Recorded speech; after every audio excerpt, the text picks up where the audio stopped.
Vamos lá, gente. Hoje a gente vai falar sobre o cibeprelimab na nefropatia por IgA. Essa aqui é uma análise interina de um ensaio clínico de fase 3. Esse aqui é a carinha do paper. Foi pro. É tipo um braço do Visionary Trial. Bom, a nefropatia por IgA é uma doença renal imunomediada, diagnosticada entre 20 e 40 anos, e é a glomerulopatia primária mais comum. E apesar da terapia de suporte, muitos pacientes ainda acabam evoluindo para diálise depois de 10 ou 15 anos do diagnóstico. A doença ela é iniciada por níveis elevados de IgA1 deficiente em galactose, uma IgA deformada, vamos falar assim, que desencadeia a formação de autoanticorpos e o desenvolvimento de imunocomplexos circulantes, que vão se depositar no mesanjo glomerular, levar a hematúria, proteinúria e lesão renal.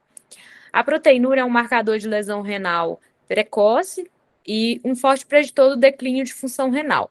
Por causa disso, ele é utilizado para avaliar a eficácia do tratamento, porque reduzindo a proteinúria, a progressão para a doença renal crônica acontece menos.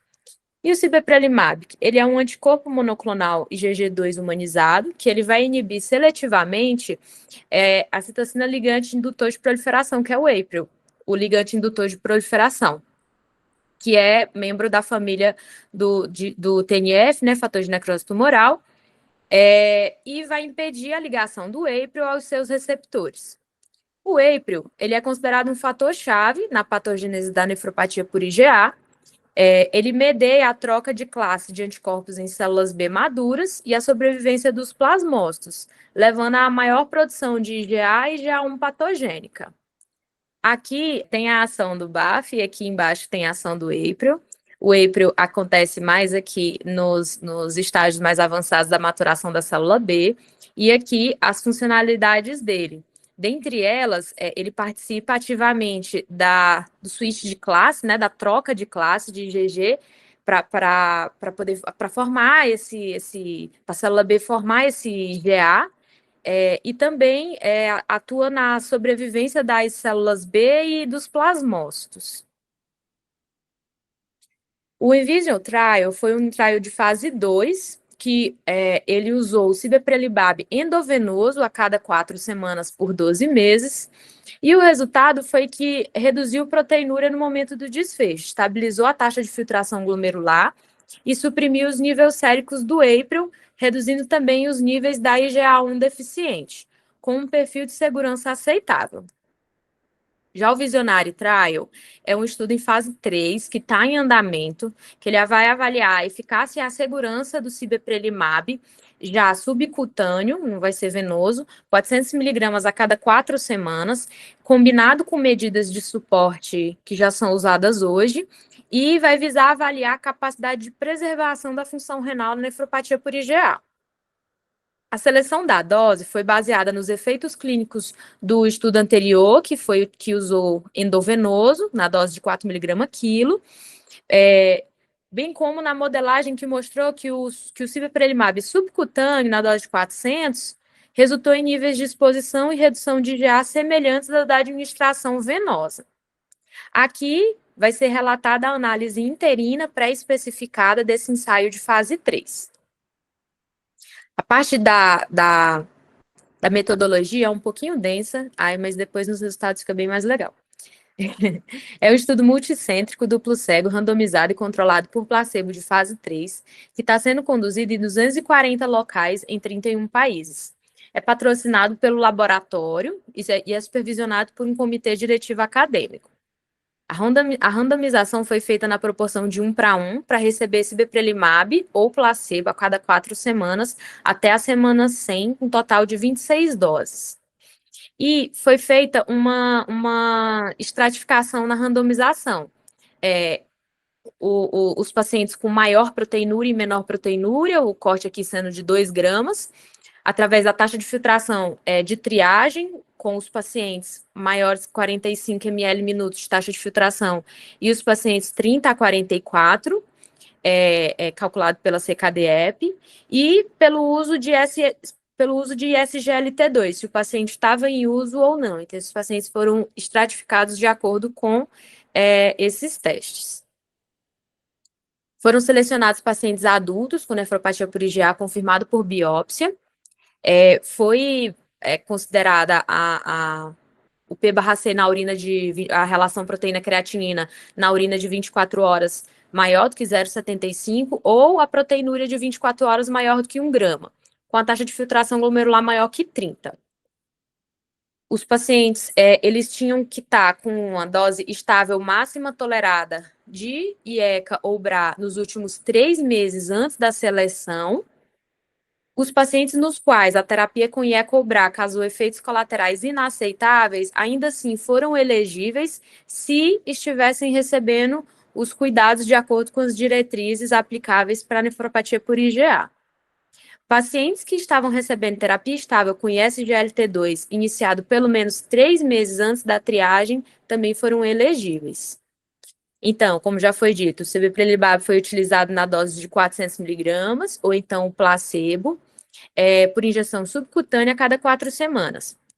Eram realizadas 2 coletas de urina para análise da relação P/C na urina de 24 horas e uma coleta da primeira urina da manhã para análise pontual da relação P/C urinária, dentro de um intervalo de 7 dias, com visitas agendadas a esses pacientes. O desfecho primário de eficácia foi a relação a proteinúria, relação P/C na urina de 24 horas aos 9 meses, comparando com o valor basal, aquele baseline no momento da entrada do paciente do estudo. O desfecho secundário principal, que seria a inclinação anual da taxa de filtração glomerular, estimada ao longo de 24 meses, vai permanecer oculto aqui nessa análise para poder preservar a integridade do outro estudo que está em andamento. Então, não vai ser citada aqui a inclinação da taxa de filtração glomerular. Os desfechos secundários apresentados vão ser a segurança, os eventos adversos que surgiram durante o período, e os marcadores farmacodinâmicos, alterações dos níveis séricos totais da imunoglobulina A, G e M. Já os desfechos exploratórios vai ser a alteração na relação P/C de 24 horas aos 12 meses, a alteração na relação P/C amostra isolada, hematúria, o nível sérico da IgA deficiente de galactose, concentrações séricas de eprio livre e a remissão da proteinúria, que vai ser considerada uma proteína total na urina menor do que 0,5. O cálculo da amostra mostrou que precisava de pelo menos 450 pacientes alocados aos 2 grupos para poder fornecer ao estudo mais de 90% de poder estatístico para detectar uma redução de 30% na média geométrica da relação P/C da urina de 24 horas. E uma diferença entre os grupos de 2 ml minuto na inclinação anual da taxa de filtração glomerular. O desfecho primário da relação P/C de 24 horas foi planejado para ser avaliado quando pelo menos 62,5% dos pacientes da coorte principal tivessem a oportunidade de completar a avaliação da relação P/C aos 9 meses. Esse desfecho forneceu ao estudo 91% de poder estatístico para a comparação entre os grupos da proteinúria de 24 horas com o alfa bilateral pré-especificado de 0,035. Os dados dos pacientes que descontinuaram o sibeprenlimab ou placebo foram coletados após a descontinuação precoce e foram utilizados para análise. Nos casos em que teve transplante, diálise ou óbito por doença renal, os dados foram imputados com o pior valor possível entre os grupos do estudo. E ao final de cada fase de tratamento de dados, os valores faltantes de proteinúria aos 9 meses foram imputados para cada grupo do estudo através de imputação múltipla, de acordo com a suposição de dados faltantes aleatoriamente. Bom, para o desfecho primário, foi usado um modelo de análise de covariância para comparar o efeito do tratamento na proteinúria. Foram feitas análises de sensibilidade para avaliar a robustez das suposições utilizadas para o tratamento de dados. A análise pontual da proteinúria, foi realizada utilizando um modelo misto para medidas repetidas, e a remissão da proteinúria foi analisada por meio de um modelo de regressão logística. Isso que vale para todos os quadros que ele mostrar. Os intervalos de confiança obtidos por meio de modelagem estatística descritiva não foram ajustados para multiplicidade e não devem ser usados em substituição aos testes de hipóteses.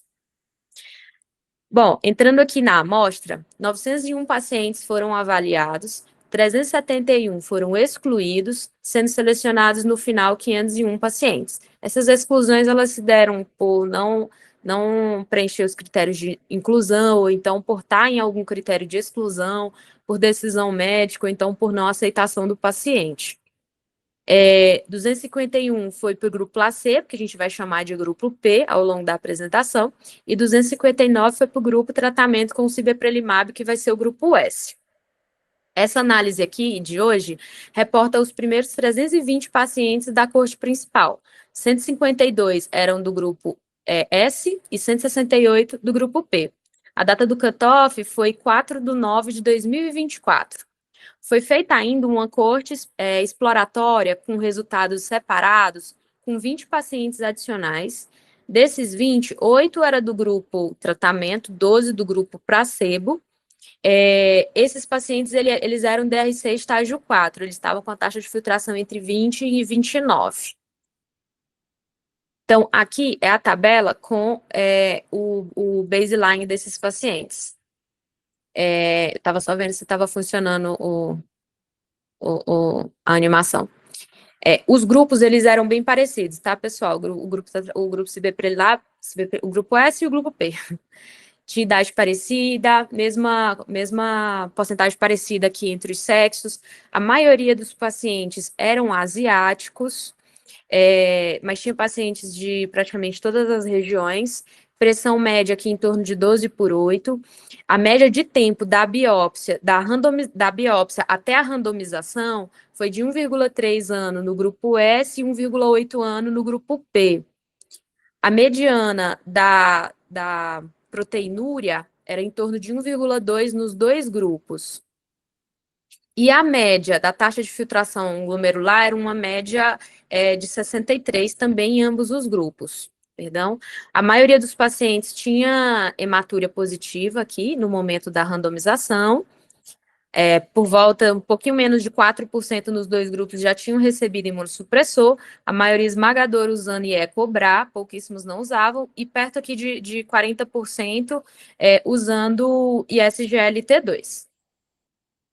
Na data de corte da análise interina, 25 dos 510 pacientes haviam descontinuado o regime do estudo, incluindo 22 na população da análise interina, sendo 9 do grupo S e 13 do grupo P. Os motivos foram diversos: decisão do paciente, do médico, uso de medicação que não podia usar no estudo, evento adverso, progressão de doença, outros motivos. 18 pacientes na corte principal haviam se retirado do estudo até a data de corte da análise interina, principalmente devido à decisão do paciente, incluindo 2 pacientes que se retiraram devido a um evento adverso, mas não teve nenhum evento adverso sério. Aqui, no caso, foi infecção do trato respiratório ou suspeita de pneumonia. Na semana 40, foi observada 50,2% de redução no P/C do grupo S, versus um aumento de 2% no grupo P. Eu vou mostrar o gráfico no próximo slide. Já a média geométrica ajustada de mínimos quadrados foi também um número parecido, de 51,2% mais baixa no grupo S do que no grupo P. Então, aqui no gráfico A, tem aquele primeiro dado, que a gente tem 50,2% de redução no grupo de proteinúria no grupo cibeprelimab, comparado aqui com praticamente uma estabilização no grupo placebo. Aí está aqui o valor que saiu de 1,33 no grupo S, foi para 0,65, aqui aos 9 meses, tá, pessoal? E no grupo placebo, os 1,3 continuou 1,3 aqui ao final dos 9 meses. Aqui no gráfico B, está mostrando o ponto em que essa proteinúria se separa, aqui precocemente com 8 semanas, já começa a separar e essa diferença entre os grupos vai aumentando ao longo do tempo até o final aqui na semana 52, que daí é os 12 meses. Na semana 52, 56,6% de redução da proteinúria no grupo S versus uma redução de 5% no grupo P. Os resultados das análises de sensibilidade pré-especificadas foram consistentes com a análise primária. Esses efeitos de redução de proteinúria no grupo de tratamento foi consistente entre sexo, etnia, região, raça, idade, aquela estratificação que foi feita de acordo com a faixa de proteinúria, de acordo também com a faixa da taxa de filtração glomerular e se o paciente estava usando ISGLT2 ou não. Então, teve esse efeito aí em todos os grupos.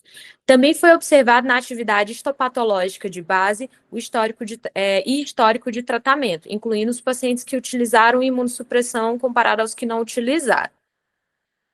Aí, eu trouxe essa tabela suplementar aqui, em que tem os dados da biópsia, como a gente vê tão pouco colocando os dados da biópsia, aqui eles colocaram bonitinho, separado o score MEST, separado pelos grupos e separado pelo grupo geral de pacientes. Eu fui aqui o que me chamou a atenção foi que muitos deles aqui tinham esclerose, tinha bem poucos pacientes com uma atrofia tubular e fibrose mais importante, a maioria dos pacientes era T0,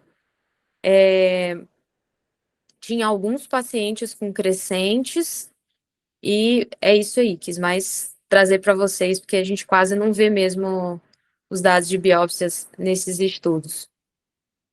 Daí aqui, a figura A está mostrando aqui o forest plot da proteinúria aos 9 meses, separada de acordo com as características demográficas. Então, assim, considerando etnia, sexo, idade, raça, todos foram a favor aqui do cibeprelimab, saíram melhor no cibeprelimab. E aqui no B, é de acordo com aqueles fatores de estratificação. Proteinúria, se mais alta ou mais baixa, taxa de filtração glomerular, se pior ou melhor, se o paciente já estava em uso ou não de SGLT2, em todos o resultado foi melhor no grupo que usou o cibeprelimab. A remissão da proteinúria, que é aquela remissão ali, vou chamar de completa, né, menos de meio grama de 24 horas em 12 meses, aconteceu em 34 de 99 pacientes do grupo S, que era os pacientes que estavam ali disponíveis aos 12 meses, comparado com 15 de 118 pacientes do grupo P. A hematúria, aqui são os dados do baseline. No grupo de tratamento, 78% tinha hematúria e no grupo placebo 70% tinha proteinúria no baseline. Aí aqui, em 48 semanas, só 19% tinha a hematúria, comparado ao placebo, que 69% ainda tinha hematúria. E quanto aos biomarcadores? A IgA galactose deficiente, no grupo cibeprelimab, teve uma redução de 44,6% já na semana 4, e essa redução ela foi progressiva à medida que foi passando o tempo, caindo para 67,1% na semana 48. O April, ele estava 90,2% mais baixo que no baseline na semana 4 e 95,8% mais baixo na semana 48, confirmando a ação da droga, já que a droga age exatamente aqui no April. Quanto às imunoglobulinas, na semana 48, no grupo tratamento, a IgA sérica foi reduzida em 68,8%, IgG 35% e IgM 74,5%. No grupo placebo, essas mudanças foram mínimas. Então, aqui é o nível da IgA deficiente galactose, que no grupo cibeprelimab ela cai aqui a partir da semana 4, essa queda é mais expressiva e ela é sustentada até aqui a semana 48. E da mesma forma, os níveis de EIPRO, né? Vai para o pé aqui a partir da semana 4 e isso se sustenta até aqui a semana 48. Em relação à segurança, os eventos adversos durante o tratamento. O perfil foi parecido entre os grupos, tanto o grupo tratamento como o grupo placebo. A maioria dos eventos adversos foram leves, liderou aqui a ocorrência de nasofaringite, infecção do trato respiratório superior. Algum evento sério aconteceu aqui em 3,5% do cibeprelimab, 4,4% no grupo placebo, e que precisou descontinuar o tratamento, foi só um paciente no grupo S comparado a 4 pacientes no grupo P. Não teve nenhuma morte. 9 pacientes do grupo tratamento tiveram uma IgG sérica menor do que 400 depois do baseline. Desses pacientes, 2 tiveram evento adverso, um foi COVID moderado e outro foi uma infecção urinária leve, e isso foi resolvido sem modificar a dose da droga. Bom, devido ao risco de progressão para a doença renal crônica terminal nos pacientes com IgA tratados com terapia padrão, terapias eficazes com alvo nos fatores imunológicos subjacentes à perda de néfros, elas são necessárias. Nesse estudo, o tratamento com o cibeprelimab esteve associado a uma redução ajustada por placebo significativa na razão proteína creatinina na urina de 24 horas aos 9 meses. Esse efeito parece estar, pelo menos, tão importante quanto o reportado nas terapias que já são aprovadas. Só lembrar que não tem nenhuma comparação ainda do cibeprelimab com essas terapias, mas parece ser tão bom quanto todas essas que já são aprovadas, a budesonida intestinal, o espazetan, a trazetan e o iptacopan. Os resultados aqui, eles são consistentes com os reportados no trial de fase 2, que teve uma redução de 48% da proteinúria, então corroborou. Apesar das reduções substanciais na proteinúria com todos os agentes aprovados até o momento, os níveis médios pós-tratamento ainda indicam um risco contínuo de progressão da doença. Os achados dessa análise interina pareceram consistentes entre os subgrupos, inclusive entre os usuários e não usuários de SGLT2. A resolução da hematura e remissão da proteinúria também aconteceram em uma maior porcentagem de pacientes do grupo S, e ele lembra dos estudos que falam que quando se resolve a hematúria junto com a remissão da proteinúria, você tem um maior controle da atividade de doença. Evidências recentes sugerem um alvo de proteinúria menor que 0,5 em 24 horas para um melhor desfecho renal, e também sugerem que a remissão concomitante da hematúria está associada a melhor sobrevida renal. Eles especulam que os resultados presentes sugerem que o cibeprelimab pode proteger a função renal, que é o que vai trazer para a gente o final do trial de fase 3 em andamento.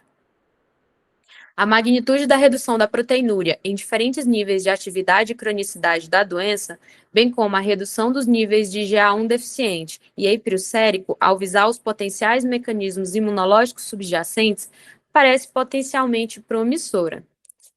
E eles ainda postulam que o cibeprelimab pode ser mais específico do que terapias com efeito imunossupressor mais amplo, como, por exemplo, corticoide, as terapias complemento-alvo, como o iptacopan, e as terapias de efeito hemodinâmico, como IECA, BRA e inibidor de SGLT2. Um braço desse ensaio com biópsia renal e um estudo de fase 2B estão atualmente em andamento para avaliar as alterações histopatológicas. Aguardamos ansiosamente por isso. Nesse trial, o IgA total e o IgM foram reduzidos em aproximadamente 70% com o cibeprelimab, enquanto de IgG foi 35%. Apesar disso, o perfil de segurança da droga não aparenta efeitos adversos graves, até o momento da análise. Houve um excesso numérico de Covid e influenza nos pacientes que receberam a medicação, porém sem casos ameaçadores à vida nem evidências de aumento do risco de outras infecções mais graves. São necessários ainda dados sobre a segurança a longo prazo dessa droga, que também vai trazer no outro trial que está em andamento, que vai avaliar tanto a eficácia como a sua segurança ao longo de 24 meses. Devido ser uma análise interina de um trial em andamento, os efeitos do cibeprelimab na taxa de filtração glomerular e os desfechos de segurança de longo prazo ainda não estão disponíveis. A mediana do tempo da biópsia renal foi de 1 ano e meio, mais ou menos, o que limita o acesso das características pré-tratamento para comparar com o pós-tratamento. Também são necessários mais estudos para esclarecer o papel da inibição do APRIL em relação ao duplo bloqueio, APRIL e BAFF, ou outras abordagens direcionadas às células B. O presente trial com pacientes com nefropatia por IgA é demográfico e geograficamente diverso, refletindo a epidemiologia da nefropatia por IgA. A maioria da amostra foi asiática, embora efeitos semelhantes tenham sido observados em pacientes não asiáticos. Ele lembra ainda que os pacientes asiáticos costumam ter uma evolução mais agressiva da doença.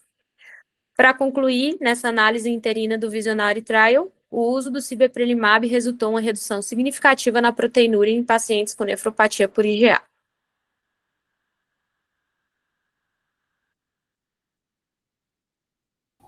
Muito bem, Mari, obrigada pela apresentação.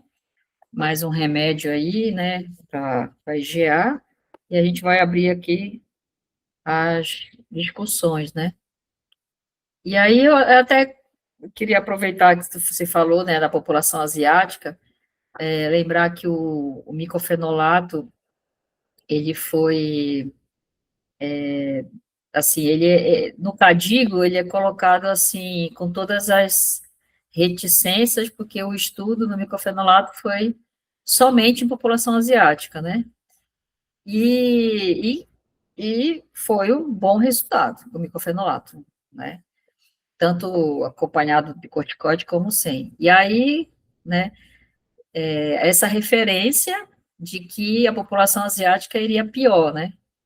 Então, assim, mas mesmo assim o Cadigo fala que não é para dar micofenolato, porque não foi estudado nas outras populações, sendo que, em tese, na pior população, segundo eles, que eu questiono um pouco se realmente é a pior população ou é a população que os estudos mais têm, mas se for a pior população, na pior população ele teve efeito, né? E aí a gente vai vendo esses estudos e não tem como a população asiática não ser a maioria, né? Óbvio que não é 100%, né? Mas, por exemplo, esse aí deu o quê? 56%, mais ou menos, né? Então, assim, não tem como fugir se a maior frequência está lá, né? Em especial na China, né? É onde eles vão conseguir a maioria, né?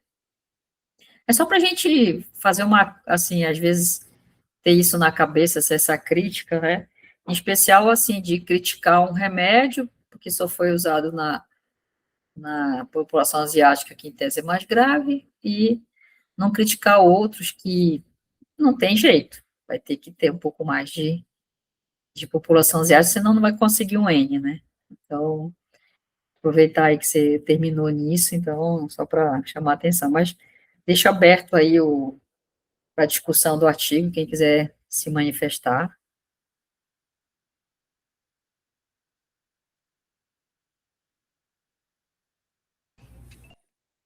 Ninguém vai falar, não, Cris? Pois é, o povo tá meio tímido, né? Achei. Eu não estava semana passada, então eu não vi vocês discutindo outro artigo, mas eu acho que a grande discussão que a gente precisa começar a pensar aí, eu acho que provavelmente essa droga é uma droga que faz todo sentido do ponto de vista fisiopatológico. A droga que vocês apresentaram na semana passada tem a diferença realmente de ser uma dupla inibição, né? APRIL-BAFF. Então, eu acho que a grande dúvida que vai ser, primeiro, se a gente ganha também inibindo o BAFF, que na minha opinião eu acho que pouco, né? Porque a gente já viu que, por exemplo, outras terapias de célula B não funcionaram isoladamente para IgA, então eu acho que o grande caminho aí é o APRIL mesmo, mas isso é uma opinião pessoal, que aí eu acho que essa comparação com os estudos vai ser importante depois aí. E se também bloquear só um, realmente vai acarretar menos efeitos colaterais, né? Menos problemas aí, principalmente do ponto de vista de redução de imunoglobulinas em geral, né? E aí eu acho que são as preocupações que a gente tem, que eu tenho em especial, porque eu não sei se a gente vai depender de um uso prolongado da droga, né? De uma terapia de manutenção longa. Então, eu vou parar, será que essa IgA volta a ser formada? E aí, para mim, essa é a grande questão de dúvida que a gente tem. Porque quando a gente olha a fisiopatologia da nefropatia da IgA hoje, do que a gente entende, a gente tem o início formado, vamos dizer, lá nas nossas placas de Peyer, ou seja, na nossa via aérea superior, né? Ali que começa essa produção da IgA anômala, e aquele plasmócito que é formado ali por algum estímulo, né, que seja do intestino, que seja ele acaba transmutando para fazer uma migração que volta para a medula, e aí ele fica ali produzindo continuamente a IgA de um nível alto. Aí a minha grande dúvida é, será que um período de tratamento eu mato isso e a gente só vai voltar a manifestar IgA se eu tiver um novo estímulo, né, um novo gatilho?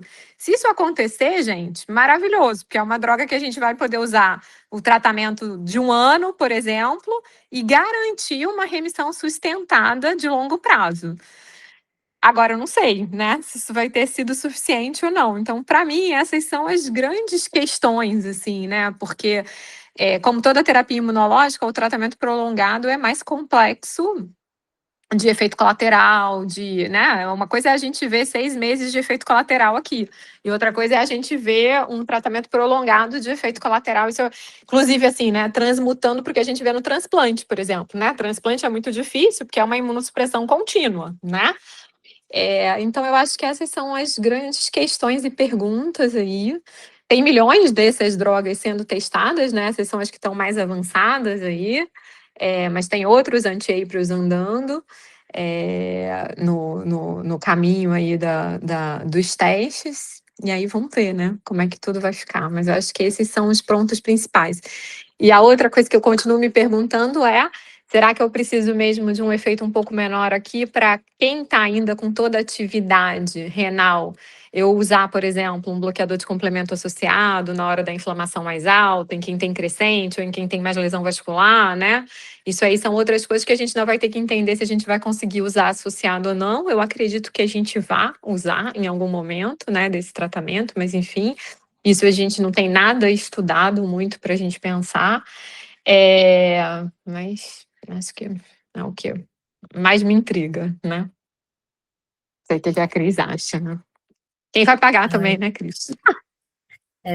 Obrigada, Lei. Né? Eu vou deixar a Sabrina, ela levantou para falar, e depois a gente comenta aí. Eu ia só aproveitar que a doutora Letícia levantou essa questão assim, se depois que terminar o tratamento, se realmente vai manter sustentada a resposta.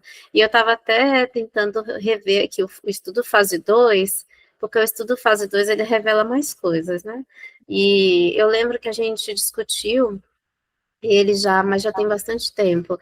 E no estudo fase 2, diferente do Atacicept, que foi apresentado na semana passada, ele deu um tempo de acompanhamento sem a droga, né? Então, ele fez 12 meses e depois ele acompanhou por mais 4 meses sem o uso do Cibinprelimab. E aí ele viu que sustentava a resposta, como a resposta antiproteinúrica sustentava bem nesses 4 meses, mas era dose dependente, porque diferente do estudo fase 3, aí, que ele colocou uma dose fixa de 400 miligramas versus placebo, no fase 2 ele colocou 2, 4 e 8 miligramas por quilo. E com 8 miligramas por quilo e com 4 miligramas por quilo, ficava sustentada a resposta, né? Então, agora eu não entendi por que ele fixou em 400 miligramas, não sei se ele pegou ali um adulto tamanho médio, fez uma dose ali fixa, né, mas talvez seja algo assim, até a gente, né, se talvez tenha um paciente mais obeso, né, e tal, talvez seja alguma coisa para a gente até pensar mais para frente. Mas o Atacicept, eu não vi esse dado de acompanhar sem a droga esse efeito. 4 meses é pouco tempo, ainda assim, né? Mas vamos ver. Eu acho que é isso que eu ia falar. E aí, uma coisa que eu ia aproveitar era da biópsia, que ele tem uma biópsia, ele coloca uma mediana de 1,6, 1,8, né, de tempo de biópsia. Eu vi que tem algumas que chegam a mais de 10, 20 anos, assim, da biópsia, mas ele podia pegar esses, que ele tem um tempo até 2 anos, que é a classificação e a calculadora de risco, você consegue estimar até 2 anos, né, no momento da biópsia e 2 anos após. Ele talvez pudesse pegar esses que ele tem até 2 anos e analisar, assim, melhor, até para a gente usar esses critérios da calculadora de risco e da classificação, não sei. Ninguém Só nunca isso. avalia, né, Sabrina? Eu queria também que eles fizessem essa análise, tá? Porque eles nunca fazem. Mas até chamando a atenção de umas coisas para vocês, assim, né? Usualmente, quando a gente olha populações com nefropatia da IgA, a gente tem predomínio mesmo de M1, ele tem muito S1, né? Então eu acho que isso entra um pouco, talvez, pelo critério de paciente com proteinúria mais alta, então paciente com proteína, né? Assim, o que vem na minha cabeça é porque usualmente é mais S1 do que a gente consegue ver. E a outra coisa que me chamou a atenção é que a presença de crescente dele é bem razoável, né? Ele tem 20% de crescente. Uma coisa que, quando o MESH foi criado lá, o povo dizia que tinha pouco crescente, por isso que o crescente não tinha sido incluído. A Cris vai lembrar que isso é coisa de velho já, né? Mas é para a gente ver que não é tão incomum assim, né? Ter crescente. Mas eu acho, Sabrine, que talvez em algum momento eles voltem a isso, principalmente porque eles têm rebiópsia para ver, né? Então, talvez ele já esteja justamente nessa população mais fácil para poder olhar. E aí, até a outra pergunta que eu fico pensando, né? Porque assim, vocês veem que tem um declínio rápido da proteinúria, tá? Então, para mim, assim, eu parar de depositar IgA lá já tem um efeito que é meio imediato, aparentemente. Só que, assim, pode ser que eu esteja errada, tá, gente, na minha opinião, mas eu acredito que ainda vai ter um efeito a longo prazo também. Porque o que já está lá depositado demora a sair, né? Então eu acho que a gente tem 2 momentos de efeito para a gente pensar da droga. E esse segundo momento de declínio que eu esperaria, a gente ainda não viu. Então é possível que a droga seja até melhor do que a gente está vendo aqui, né? Porque o que eu estou vendo só é que eu estou evitando o depósito e a nova inflamação, mas o que já estava lá eu não consigo tirar com essa droga. Por isso até que eu fico falando que às vezes eu acho que para os doentes mais graves, em algum momento a gente vai ter que fazer uma terapia combinada no início e depois a gente mantém só o anti-APRIL, né? Justamente porque o que já depositou e já está inflamando aquilo lá, a gente ainda não tem todo esse efeito na hora que olha. Só para a gente poder pensar um pouco aí os próximos passos, né? Mas tá bonito ver já, né? Jana, você quer comentar? Não, era mais ou menos no sentido que elas falaram aí, que a Letícia falou, eu tenho dúvida quanto à duração do tratamento, mas até não fala assim, eles têm que estabelecer critérios de inclusão, né? Mas aí está provavelmente incluído gente em atividade e gente fora de atividade, né? Mais de um ano, em média, das biópsias, eu vi que tinha, assim, 40% M0, 20% não tinha hematúria. Então, tem gente de todo jeito, né? Se conseguir selecionar melhor quem está realmente em atividade, talvez ficasse mais fácil de saber o real efeito, né? E ajudar a gente a selecionar, né? Quem é que a gente vai, às vezes é próprio capricho mesmo, né? Eu acho que eles Você tem razão, excluíram né? S2 e T2, né, Mari? Acho que eles Eu, excluíram S2 e T2. eu S2 não, não co- eu tem, não, eu Sabrina. não consegui escutar o que ela estava perguntando. O áudio dela, para mim, tá ruim, da Janaína. Mas Qual foi a T2 em pergunta? geral tá excluído, tá? De tudo. Tem tanto que tem Isso, 0,4% só. C2, Era. desculpa, C2 T2. e T2. É. Eu falei Ah, errado. T2. Ah, eu falei. Tinha só um tiquinho lá de T2, mas era, tipo, bem mínimo mesmo. Não tá como critério de exclusão, mas naquela tabela suplementar que ele traz, mostra que não tem mesmo. É tipo Acho que o 1 critério e de exclusão é só taxa de filtração taxa de glomerular, filtração, isso. menor que 30, né? Acho que é isso. E Aí não só porque a a biópsia. Sabrine comentou do peso, só para falar que o peso, o IMC, a mediana do IMC não foi tão baixa, foi 28 nos 2 grupos. Então, assim, talvez a maioria das pessoas deviam ter um peso ok, não era o pessoal com pouco peso, não. Se você imaginar que pode ser um peso por volta de 70 quilos, né? Vezes 8 dava 560 miligramas, né? Então, vezes Mas se 4 fosse dá 4, né? Se a gente, que é 4 a 8 que já tinha feito, né, Cris? O paciente pode ter até 100 4 a quilos com 200, segurança.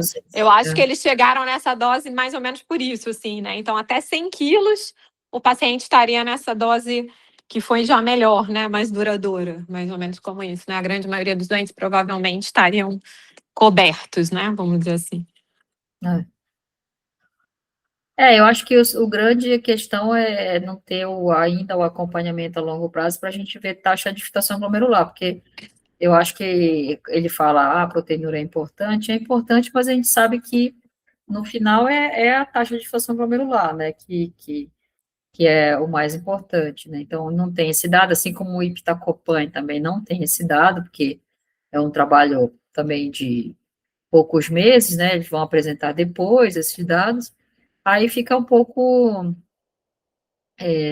difícil de a gente poder ter uma ideia aí um pouco do remédio, né? Porque eu estava até mostrando para as meninas na aula passada que eu montei uma tabelinha dos vários remédios, então, da DAPA, da Spazentana, e assim, todos diminuem a proteinúria em mais de 50%.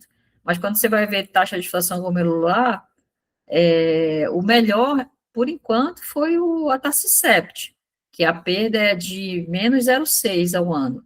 A DAPA dá uma perda de 3,5, o Spazentana também de 3, então a gente vai ter que esperar essa taxa de filtração glomerular. Fala aí, Mário. Teu áudio está fechado. Só para pontuar para vocês que quando ele vai explicar a dose, ele explica que essa dose foi excluída baseada no modelo que mostrou que essa dose de 400 miligramas subcutânea teve resultado parecido com o da dose venosa, mas considerando a dose de 4 miligramas por quilo.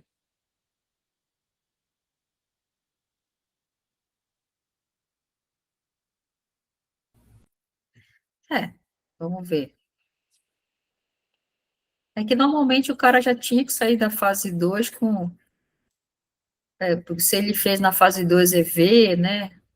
Tudo bem, depois as coisas dos EVs agora estão vendo que é melhor converter em subcutâneo, né? Vídeo o Belimumab, né? Tá querendo sair do EV para o subcutâneo, mas aí é outro, né? O Belimumab eu acho que tá fazendo outra avaliação, né? Mas, pô, paciência, né? Vamos ver. Alguém quer comentar mais alguma coisa? Não? Então, assim, pessoal, na quinta-feira que vem a gente vai ter um chazinho para a Renata, né, de despedida. Aliás, quem puder estar aqui na faculdade 5h30, viu, Lê? A gente Pode tomar um deixar, Cris. chazinho. Tentarei Aí, chegar. por conta disso, a gente não vai fazer artigo. Então, o próximo artigo fica para a primeira quinta de fevereiro. E aí eu vou mandar um artigo, na verdade, que vai para a gente sair um pouco de remédio, um artigo que o Fervenza e o SET publicaram sobre uma nova avaliação de índice de atividade e cronicidade na nefrite lúpica, que a doutora Vitória me mandou, ela falou que é bem bom, eu confesso que eu ainda não li, aí para a gente sair um pouquinho disso e olhar esse artigo, tá bom? Beleza, maravilha, Cris. Então Obrigada, tá, gente. pessoal, boa semana aí para vocês, tudo de bom. Até. Até meu Beijo. chazinho, pessoal. Beijo. Até seu chazinho, Renata. Beijo. Até. Até. E aí, Semana que vem. Tchau, tchau. tchau, gente.